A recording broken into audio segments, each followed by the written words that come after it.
প্রায় ১ মাস পরে নুসেব ওর বাবাকে কাছে পেল। তো ও এতটাই আনন্দিত হয়েছে ওর বাবাকে কাছে পেয়ে, যেটা বলে বোঝাতে পারবো না।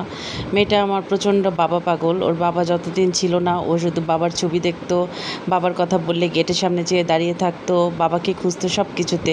এমনকি রাতে ঘুম থেকে উঠেও মেয়েটা আমার বাবাকে খুঁজতো যে পাশে শুয়ে আছে কি না।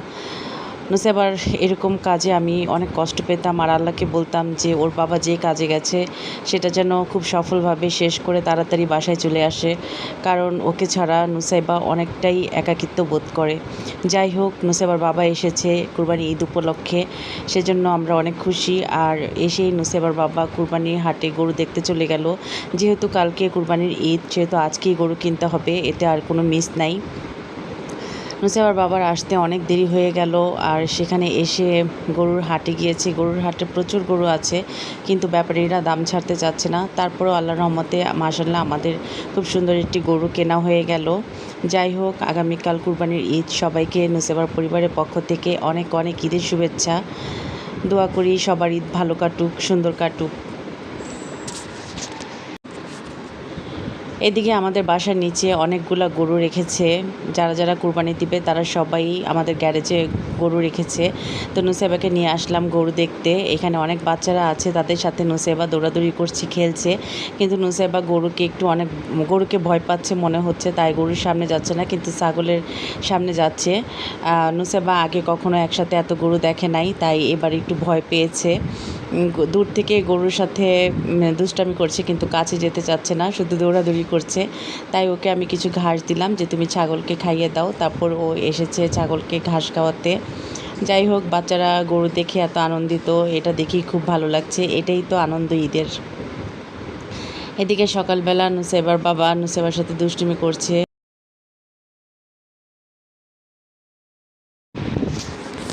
আর এদিকে আমি রাতে খাওয়ার জন্য কই মাছ বের করে নিলাম। কই মাছ ভুনা নুসেবার বাবার অনেক পছন্দ। দো পেঁয়াজু, যেটা শুধু পেঁয়াজ কাঁচা মরিচ দিয়ে হালকা হলুদ মরিচ দিয়ে যে দো পেঁয়াজুটা করা হয়, সেটা নুসেবার বাবার অনেক পছন্দ। তাই প্রথমে আমি কই মাছগুলোকে ভালো করে ছুরি দিয়ে কেচে নিচ্ছি। এটা করলে ভিতর থেকে যে রক্ত পানি আছে সব বের হবে, আর মশলাও ভালোভাবে ঢুকবে। এটা ছুরি দিয়ে কেচে নেওয়ার পরে ভালোভাবে আমি কই মাছটাকে পরিষ্কার করব।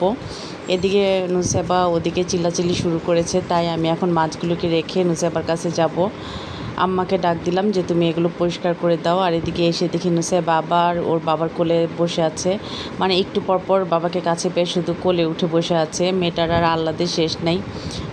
যতদিন ওর বাবা থাকবে ততদিনই এরকম আহ্লাদ করতেই থাকবে। তো ভালোই লাগে, কাজের মাঝে মাঝে এসে বাবা মায়ের খুনসুটি দেখে যায়। আর এদিকে মেশিনে কাপড় দিয়েছি, কাপড় দেওয়া হয়ে গেছে। এখন আমি এগুলোকে নিয়ে বারান্দার রশিতে মেলে দিব। সবগুলো কাপড়ই নিয়ে যাচ্ছি, নিয়ে গিয়ে বারান্দার রশিতে মেলে দিব। আর যেহেতু 80% শুকিয়ে যায়, তাই বেশিক্ষণ লাগবে না কাপড়গুলো শুকাতে। আমি এখন মেশিনের ঢাকনাটা বন্ধ করে দিয়ে কাপড়গুলো মেলতে যাব। আর এদিকে ডাল বসিয়ে দিয়েছি।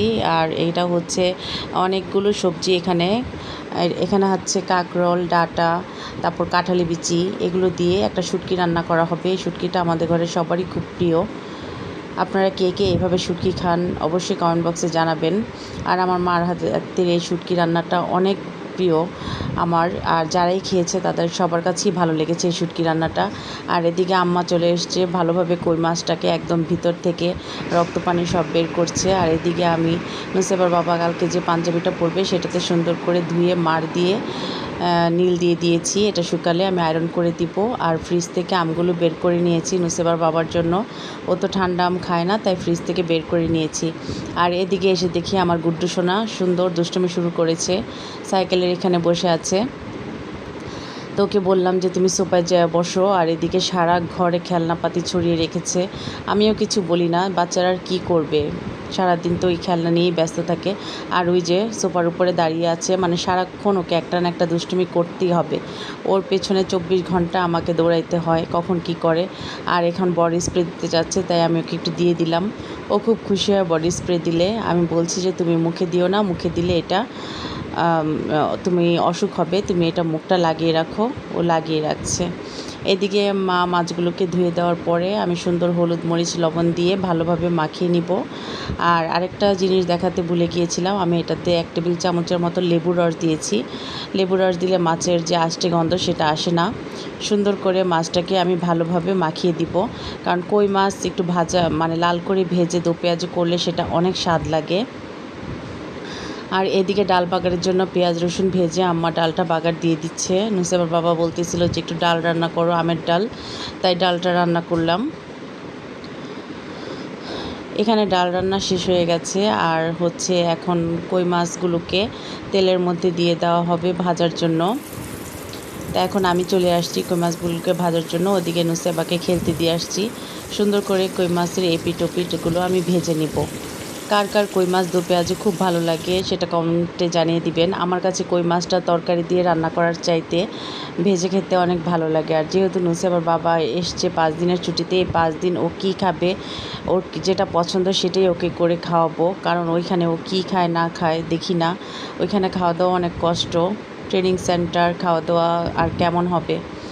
এসেছে 5 দিনের ছুটিতে, তাই ভাবলাম ও যা যা খেতে পছন্দ করে সবই ওকে বানিয়ে খাওয়াবো। আর ও আসার আগে থেকে সব প্রিপারেশন নিয়ে রেখেছিলাম। যাই হোক, এখানে দো পেঁয়াজটা শেষ হয়ে গেছে, এই যে এটা রান্না শেষ। আর এটা হচ্ছে সেই শুটকির তরকারিটা, কাঁঠালি বিচি, ডাঁটা, কাঁকরোল সব কিছু দিয়ে শুটকি রান্না করেছে। শুটকিটা খেতে অসাধারণ মজা লাগে। তো নুসেবার বাবাকে খাবার দিয়ে দিলাম, রাতের খাবার, ও এখন খাবে। ওইদিকে নুসাইবা চলে আসছে, মানে ওর বাবাকে ছাড়া একটা মিনিটও থাকতে চায় না। যতক্ষণ ওর বাবা থাকবে ততক্ষণ বাবার আশেপাশে থাকতে হবে, আর ওর বাবা কোথাও গেলেও তার শান্তি নাই, তাকে চলে আসতে হবে। নুসাইবা এখন ফ্রিজ খুলে 7 আপের বোতল বের করে নিয়ে আসছে। এই ফ্রিজের মধ্যে যতক্ষণ 7 আপ থাকবে ততক্ষণই ও খেতে চায়, তাই আমি বাসায় সহজে 7 আপ আনি না। আজকে নুসাইবার বাবার জন্য এনেছি। ওর 7 আপটা খুব প্রিয়, কিন্তু আমি ওকে বাইরের জিনিস বেশি খেতে দিই না। কিন্তু যখনই ফ্রিজে দেখে ফেলবে 7 আপ তখন আর রক্ষা নেই, ওই যে এটা নিয়ে দৌড় দিয়েছে এখন। আর এদিকে ওর বাবা খাওয়া দাওয়া শেষ করছে। সবাই নুসেবার বাবার জন্য দোয়া করবেন। নুসেবার বাবা 6 মাসে ট্রেনিংয়ে গিয়েছে, ট্রেনিংটা শেষ করে যেন সহি সালামতে বাসায় চলে আসতে পারে। আসলে ঘরে পুরুষ মানুষ না থাকলে অনেক কষ্ট, সব কিছুতেই কষ্ট। একটা পুরুষ ঘরে থাকা যে কতটা দরকার, যেটা যাদের পুরুষরা ঘরে না থাকে তারাই বোঝে। যাই হোক, দেখতে দেখতে আজকে ভিডিও এ পর্যন্তই। ভিডিও আর বড় করব না, ইনশাল্লাহ পরবর্তীতে আবার নতুন কোনো ভিডিও নিয়ে আসবো। সে পর্যন্ত আজকে আমি বিদায় নিচ্ছি। আল্লাহ হাফেজ, ভালো থাকবেন সবাই।